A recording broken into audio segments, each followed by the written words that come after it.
मुसलमानों को इतना गर्व है कि हम लोग हिंदुस्तानी हैं, हिंदुस्तान में पैदा हुए, इसे समझ लीजिए हम लोग के लिए बहुत गर्व की बात है। आज जो तिरंगा यात्रा देख रहे हैं, हिंदू मुस्लिम सिख ईसाई सब समझ लीजिए एक साथ हैं। कार्य जो भाजपा कर दे रही है कोई सरकार नहीं कर पाएगी। अखिलेश तो मुसलमानों के लिए ज़्यादा काम करते हैं, ये ऐसा कहना है लोगों। देखिए मैं किसी को कुछ कहूँगा ना, मगर जो काम मुसलमानों के लिए भाजपा ने किया है, अखिलेश और विपक्षी पार्टियों ने सिर्फ जो इस्तेमाल किया है मुसलमानों को, आज भी मुसलमान सब बेरोजगार टहल रहा है।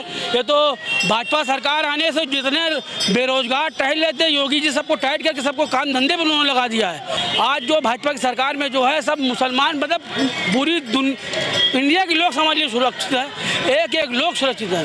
और योगी जी को तो और बाहर के देश बुला रहे हैं कि उनको यहाँ पर आके प्रशासन चलाना चाहिए। बुलडोजर कार्रवाई से खुश हैं आप? बुलडोजर कार्रवाई भाई कोई भी गलत करेगा, हम लोग के ऊपर कहानी बुलडोजर चल रहा है, हम लोग को बुलडोजर क्यों चल रहा है?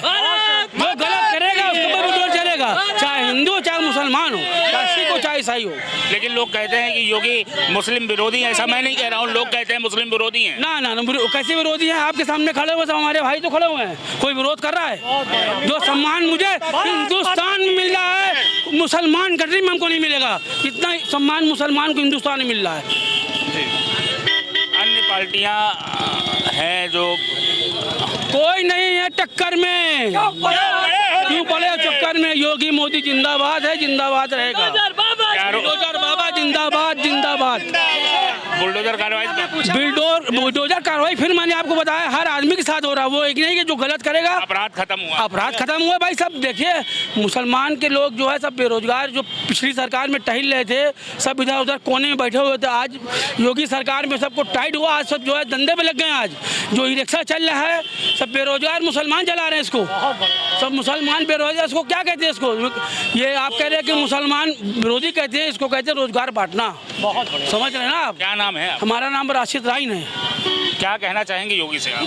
भाई योगी से मैं कहना चाहूँगा कि जो है ये आपने जो सुधार किया है इस पर थोड़ा सा जो है मुसलमान जो आपसे जो है नाराज़, जो लोग को कहते हैं कि अभिभावक वाले मुसलमान भाजपा है कि मुसलमान को काट डालेगी, तो ये चीज़ को आप जो है थोड़ा सा मजबूती से मुसलमान पे थोड़ा सा गौर करिए, ये चीज़ इनके में ख़त्म हो जाए।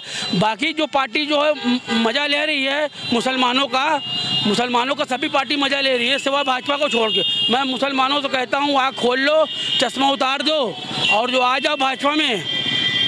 जैसे सम्मान सबको मिल रहा है, सबको सम्मान मिलेगा इसमें। अब आपसे बात करेंगे, हमारे साथ कुछ महिला जी, आप क्या कहना चाहते हैं? जैसा कि अभी आपने कुछ देर पहले भाई साहब से एक प्रश्न पूछा कि अखिलेश यादव मुसलमानों की बहुत तरफदारी करते हैं, मैं आपसे बताना चाहता हूं जो अपने पिता का नहीं हुआ वो मुसलमानों का क्या होगा? वो सिर्फ और सिर्फ मुसलमानों के वोट का इस्तेमाल कर रहे हैं और मुसलमानों का विकास के लिए कोई कार्य नहीं कर रहे हैं। सबका साथ सबका विकास सबका विकास ये सिर्फ और सिर्फ प्रधानमंत्री मोदी जी और माननीय योगी जी हमारे कर रहे हैं। जी, हम इधर महिला है, थोड़ा आप आगे आ जाएं, हम थोड़ा आपसे बात करना चाहेंगे। और आज तिरंगा यात्रा में आप कैसा महसूस कर रहे हैं? मुझे बहुत प्राउड फील हो रहा है कि मैं प्रयागराज और भारत की बेटी हूँ और इस तिरंगा यात्रा में आके मुझे बहुत गर्वान्वित महसूस हो रहा है। खुश हैं? बहुत खुश, बहुत खुश जी। 2027 आने को है, आप महिला हैं, किसको मुख्यमंत्री बनाना चाहेंगी? अपने योगी जी को ही मुख्यमंत्री बनाना चाहूँगी, जो वो कर रहे हैं बहुत अच्छा कार्य कर रहे हैं। क्यों इतना आप प्रेरित हैं? मतलब वो गलत को एकदम खत्म कर रहे हैं, सही को आगे ला रहे हैं, जो गलत है जो गुंडाराज था वो खत्म कर रहे हैं। सुरक्षित महिलाएं सुरक्षित हैं। हम लोग रात में 12 बजे 1 बजे गाड़ी लेके स्कूटी लेके बिंदास कहीं भी विदाउट डर जा सकते हैं, इसलिए मैं योगी जी को समर्थन करती हूँ कि वो हमारे साथ इधर एक युवा भी खड़े हैं, हम आपसे बात करना चाहते हैं। क्या नाम है आपका? अनुराग शुक्लापुर, छात्र नेता इलाहाबाद विश्वविद्यालय। बताएं कि तिरंगा यात्रा से शामिल हुए, कैसा लग रहा है आपको? हमें तो लग रहा है कि हम मेले में आए हुए हैं। ये क्रांतिकारियों का आज हर जो व्यक्तियों के दिल में होना चाहिए कि आज का दिन हमारे लिए मेले से कम नहीं है। ये ऐतिहासिक रैली थी, पहली बार प्रयागराज में हुई। पूर्ववर्ती सरकारों ने कभी इस तरह की कोई तिरंगा यात्रा शहीदों के सम्मान में नहीं निकाले। प्रयागराज पावन धरती जो कि क्रांतिकारियों का ये गढ़ माना जाता था। जाम लग रहा है हमारे कारण हम बात कर रहे हैं आपसे। अभी और भी लोग हैं हमारे साथ शायद। मैं आपसे पूछना चाहूँगा, तिरंगा यात्रा में शामिल हुए हैं, कैसा लग रहा है आपको? बहुत अच्छा लग रहा है। हम लोग तिरंगे के ही साथ हैं। यात्रा समाप्त नहीं हुई। जहाँ भाजपा वहाँ हम लोग पूरा हिंदुस्तान इस समय भारत भारत कर रहा है। मतलब 27 में योगी और कोई नहीं है। साइकिल सपा एकदम दावेदारी कर रही है साइकिल एकदम चलाने के। वो भक्त हो गई है, साइकिल भक्त। साइकिल पंचर हो गई, हो जाएगी तैयारी। हम ये कहेंगे कि इस बार भी मोदी ही आए, हमेशा मोदी रहे।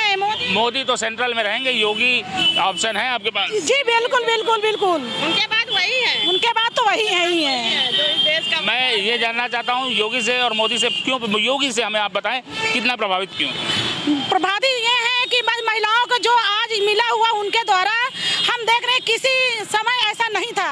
आज महिलाएं सीना चौड़ा करके कहीं निकल रही हैं। पास ज्ञात अज्ञात कई क्रांतिकारियों ने जिन्होंने इस देश की आज़ादी में अपने प्राणों की आहुति दे दी, उनकी स्मृति में बने हुए शहीद वाल तक यह यात्रा चली और प्रयागराज की धरती ने, यहाँ के आम नागरिकों ने, यहाँ के छात्र छात्राओं ने, यहाँ के व्यापारियों ने, यहाँ के शिक्षकों ने, शिक्षिकाओं ने, पूर्व सैनिकों ने, लगभग समाज के हर वर्ग से इस तिरंगा यात्रा में ज़्यादा से ज़्यादा लोग जुड़े हुए थे। और प्रयागराज की महिमा इसलिए भी है कि 1857 की क्रांति से लेकर इस देश की आज़ादी के आंदोलन तक में इस प्रयागराज की धरती से अनेकों क्रांतिकारियों ने अपने प्राणों की बलिदानी दी है। जी ठीक है, हमारे साथ तमाम लोग हैं, हम इनसे बात करना चाहेंगे। तिरंगा यात्रा में अगर आपको कैसा लग रहा है? ऐसा इतना उत्साह लग रहा है, इतना उमंग लग रहा है। मेरे पैर में दर्द था, वो दर्द भूल गया मैं। भारत की जो भारतीय संस्कृति सभ्यता है, देश की एकता अखंडता, उसको देखते हुए चारों तरफ पूरा बादल की छटा जो तिरंगामय हो गया है, एकदम दिल प्रफुल्लित हो गया है, खुशहाल हो गया है। अच्छा, अभी आगामी 2027 है, किसको आप देखते हैं मुख्यमंत्री के पद पर? देखना किसको, जो है वो दोबारा रिपीट होनी है। उनका शासन सत्ता और इतना अनुशासन इतना अच्छा है कि देश प्रदेश खुशहाल हो रहा है। उसकी हम लोग जितनी तारीफ कर सके कम है, और इन्होंने पुनः आना है, कोई रोक नहीं पाएगा। आप सब जानना चाहेंगे कैसा महसूस हो रहा है तिरंगा यात्रा में? तिरंगा यात्रा एक सब समाज को जोड़ने वाली यात्रा है। इसमें एक गर्व की अनुभूति होती है। भारत माता की जय, हमारे गर्व होता है अपनी भारत माँ के ऊपर, जो हमारे स्वतंत्रता सेनानी जिन्होंने अपनी कुर्बानी दे के इस देश को आज़ाद किया था, उनकी याद में ये तिरंगा यात्रा निकाली जा रही है। 2027 आने को है, किसको मुख्यमंत्री पद पे देखना चाह रहे हैं? 2027 में क्लीन स्वीप है। भाजपा जो है बड़े आराम से सारी जितनी सीटें हैं सब निकालेगी, और जो मोदी जी का 2047 का लक्ष्य है विकसित भारत का, उसको करके पूरा करेंगे। हमारे साथ इधर और भी साथी हैं, हम इनसे बात करना चाहेंगे। आप तिरंगा यात्रा में शामिल हो रहे हैं, तिरंगा यात्रा में आप कैसा लग रहा है आपको? आज आज़ादी के 80 साल बाद जिस तरीके से माहौल आपके चैनल के माध्यम दिखाई दे रहा है, नरेंद्र मोदी जी के नेतृत्व में ऐसा पहली बार हो रहा है। और 2027 में अखिलेश जी के चुनाव में इस बार समाजवादी पार्टी सफा हो जाएगी।